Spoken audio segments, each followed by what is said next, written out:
Mr. Tom Bakewell.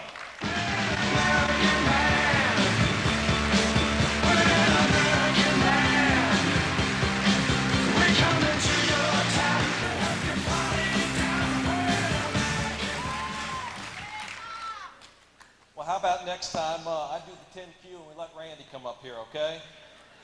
I'm a little nervous, as you can imagine, button down, the lawyer and all those kinds of things, but rest assured I have a good sense of humor. Thank you, Jeff.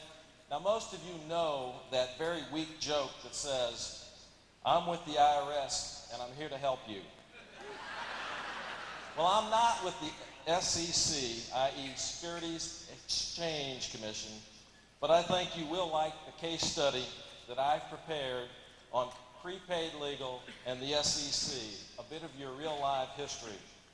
But before I tell you about that case study, I need to give you a bit of history, real live history, not about Wall Street, but about Main Street. It's a true story that happened a couple weeks ago. Main Street, USA, 321 East Main Street, to be precise. Yes, Ada, Oklahoma. I climbed out of my rental pickup truck. Traveling does have certain benefits, you know, not a lot of them. Dodged the rain, and the next thing I knew, there I was seated in front of one CEO, Harlan Stonecipher.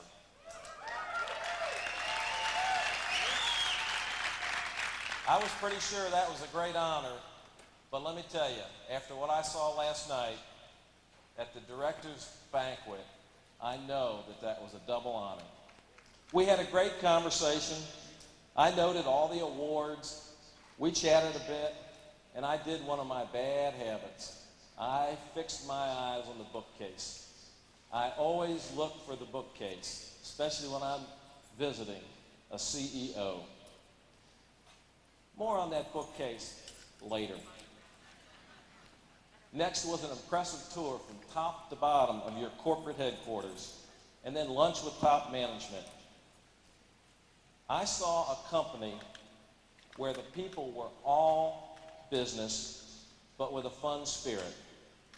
And I saw a company where, without exception, from bottom to top, in and out, they had enormous respect and value for the work of the sales associates.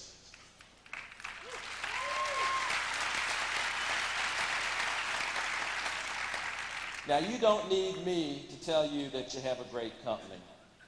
But if you're looking for an independent second opinion, brought my bag along, by the way, you have a great company and a great product. Now, on to the SEC and prepaid legal. Most people like the SEC coming around about as much as I'm looking forward to that root canal I'm having next week. But my observation is based on more than 40 hours of independent research and review of your organization and 2 trips to Ada. Now, I could modestly say that this second opinion is just my 2 cents worth. But you know, I'm speaking to salespeople. So I'm going to be confident and say, as one who does have a lot of credentials, Jeff, I used to have a BMW, but the wife gave me a van now.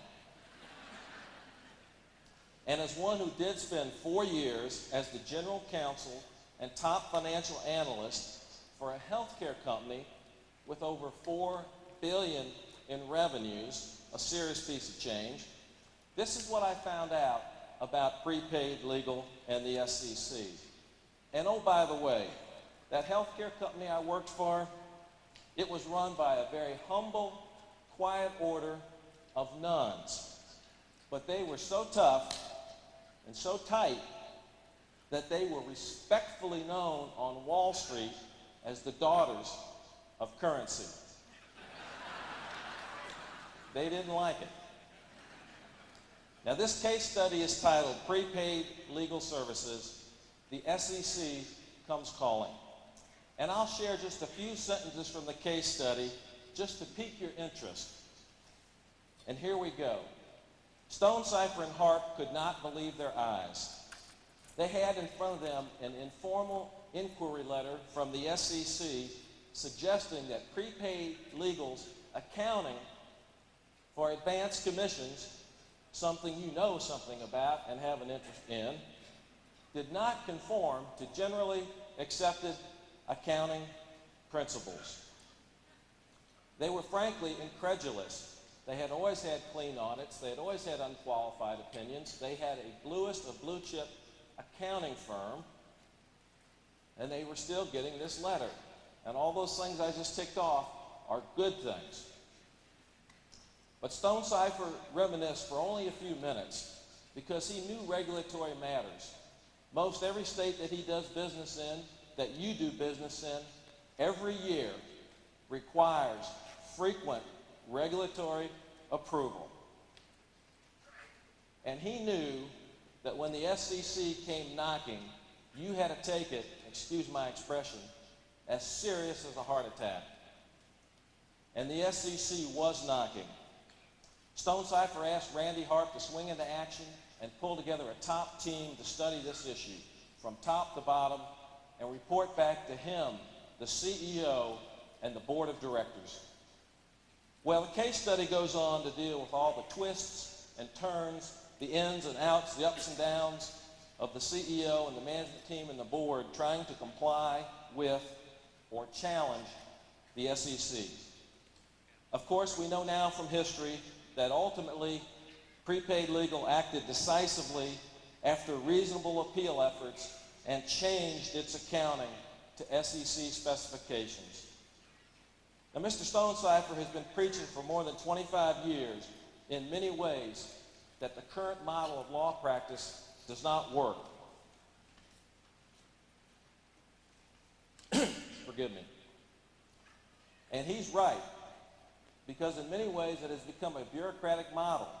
Now, I'm an attorney, and I know, and I'm entitled to tell a lawyer joke, just to show you how long this bureaucracy's been around. This one goes back to some history I was reading the other night with Thomas Jefferson. One of his friends had sent him a nice letter that said, "Tom, how come things never get done in Congress?" And Tom wrote back and said, "What else can one expect from a body of people who are primarily trained to dispute everything, yield nothing, and bill by the hour?" Bureaucratic models die hard. And I'm not talking about Mel Gibson here. Under this bureaucratic model of traditional law practice, less people are being served. And there's something else going on you need to know about. The market forces are taking traditional law practice and making them a commodity. What happens with a product or a service? What happens to its price when it becomes a commodity? Answer: the price freezes or goes down, as in deflation.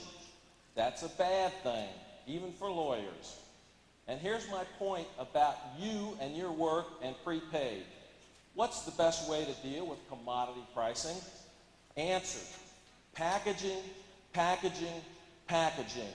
And I'm going to take a big risk here, and in 1 second, I'm going to prove to you that packaging, in a simple but powerful way, can take and overcome commodity pricing and grow a great company. I'm going to reach into my bag, and I'm going to grab an item, and the second you know the one word that goes with this item, and I'm going to put it right here, you shout it out. Starbucks. They took a commodity, the 50-cent cup of coffee, and through superb packaging and a great product, they have grown their sales in just a few years from hundreds of millions to almost $3 billion this year. You, the people of Prepaid Legal, have a unique entrepreneurial model that works. You have a top product, and you have a quality law firm. And most importantly, you have 10,000 reasons right here to become a billion-dollar company in record time. Now let me close with two quick observations and stories on regulatory matters to put a bow around this and to wrap it up. You remember that bookcase I mentioned back in Mr. Stonecipher's office? Well, if you went looking, you would find a dog-eared book in there by a fellow named Ray Kroc who founded this little company called McDonald's. It's called Grinding It Out. It's the name of the book. I believe if you would read that book very carefully, you would find that early in the history of McDonald's, they had a little run-in with an organization called the SEC. It involved a new concept of accounting for franchises. Well, of course, today we know that franchises and accounting is very commonplace and accepted. So the lesson, I believe, is that bureaucratic agencies always get involved when any time a new entrepreneur goes into new territory. So keep that in mind. While I believe the SEC truly provides a vital service to America, I'm personally betting that I know 10,000 reasons why the SEC's actions missed the mark by $1 billion with prepaid legal, if you get my drift. Now I got to close with one final story, and I'm taking another risk here. It's a humorous way to end, but it involves beautifully the regulatory matters I talked about, high personal standards, and successful business, all the things that you have and value here. And it's a true story about one of those tough nuns I knew. So here I go. It happened in Louisiana, New Orleans to be precise, or as you all say, New Orleans. And it's about a nun who was back in this big business I told you about, and she had a biggest business deal in her history going down. All she had to do was get approval from a regulatory agency, and all she needed was a good title search to make that happen. Now, you all know about title searches. You get them when you buy houses. She called up the phone. She told her lawyer, I want a title search, and I want it as far back as it can go. This lawyer must have done an amazing job and sent a heck of a bill, because he searched that title back to 1803. Good sister was happy, and she was a hard one to please. She fired off that title to the agency. Agency sent a nice little letter back and said, Dear sister, thank you for your letter. We note that your title does not extend beyond 1803, and before we can extend approval, we have to have title beyond 1803. Well, this was one tough sister, believe me, and I'm going to read her letter back. And now I know there'll be people in this room of various faith communities, but I think you'll understand and appreciate what she had to say to that agency. Gentlemen, received your letter regarding case 12345. I note you wish title to extend beyond the time that we have presented it. I was unaware that any educated man in the world failed to know that Louisiana was purchased by the United States from France in 1803. Oh, it gets better. Now, the title to the land was acquired by France by right of conquest from Spain. Now, the land came into the possession of Spain by right of a discovery made in 1492 by a Spanish-Portuguese sailor named Christopher Columbus. Oh, have you heard of him? Oh, no, it gets better. Now, the good queen got permission, being a pious woman and careful about titles, I might say, and she took the precaution of securing the blessings of the Pope of Rome upon the voyage before she sold her jewels to help Columbus. Now, the Pope, as you know, is the emissary of Jesus Christ, who is the Son of God, and God, it is commonly believed, created the world. Therefore, I believe it is safe to presume that he also made that part of the United States called Louisiana, and I hope you're satisfied.